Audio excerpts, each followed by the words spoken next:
ఇక పెద్ద సార్కు నీడలాగా సంతోష్రావు గారు ఉంటారు. ఇక సంతోష్రావు గారి గురించి 2 నిమిషాలు చెప్తాను. అంత పెద్ద సీనున్న మనిషి కాదు కానీ చెప్పాలి. ఎందుకంటే కూరల ఉప్పు ఎట్లుంటుంది ఈయన అట్లా అన్నట్టు, ప్రతి దాంట్లో చెడగొట్టడానికి కొంచెం ఉండాలి కదా అట్లాంటి వాడు. కాబట్టి చెప్పక తప్పదు ఈయన గురించి. చెప్పులో రాయి చెవులో జోరిగా అంటాం కదా అట్లాంటి టైపు. కాబట్టి ఖచ్చితంగా చెప్పాలి. విషయం ఏంటంటే ఈయన ధనదాహం ఎట్లాంటిదంటే సంతోష్రావు గారిది, రామన్న కాన్స్టిట్యున్సీ, కేటీఆర్ అన్న కాన్స్టిట్యున్సీ నేరెళ్లలో ఇసుకలారీ గుద్ది ఒక దళిత బిడ్డ చనిపోతాడు. సరే, దాని మీద పాపం అక్కడ ఆ రోజు అందరు యాజిటేషన్ చేస్తే ఈయన సంతన్న అడ్వాంటేజ్ ఏంది, ఈడ కూర్చుంటాడు కదా సార్ దగ్గర, సీఎంఓలకి వెళ్ళి ఫోన్ చేసి అక్కడ ఉన్న పోలీసు వాళ్ళందరినీ ఒత్తిడి పెట్టి 7 దళిత బిడ్డల్ని కొట్టినరండి.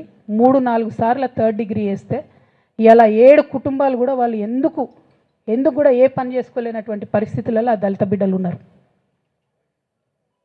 అది మొత్తం రాజకీయంగా బ్లేమ్ అంతా రామన్న మీదకి వచ్చింది. ధనదాహమేమో సంతన్నది, నేరం చేసిందేమో సంతన్న, వీడికెళ్ళి ఫోన్లు చేసి ఒత్తిడి చేసి కొట్టిపించిందేమో సంతన్న, చెడ్డ పేరేమో రామన్నకు వస్తుంది.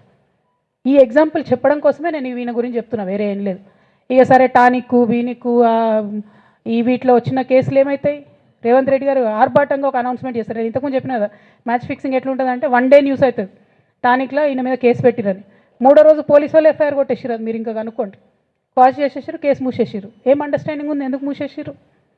At the same time Harithaharam, తెలంగాణకు హరితహారం అని పెద్దలు కేసీఆర్ గారు పెద్ద కళతోని 230 కోట్లు అక్కడ గోబీ డెజర్ట్ల వాళ్ళు చెట్లు పెట్టి చైనాను కాపాడుకున్నారు. మనం అదే స్థాయిలో తెలంగాణను బాగు చేసుకోవాలని పెద్దసారి హరితహారం అని పెడితే ఈయన దానికి నకిలీ ప్రోగ్రామ్ గ్రీన్ ఇండియా ఛాలెంజ్ అని పెడతాడు.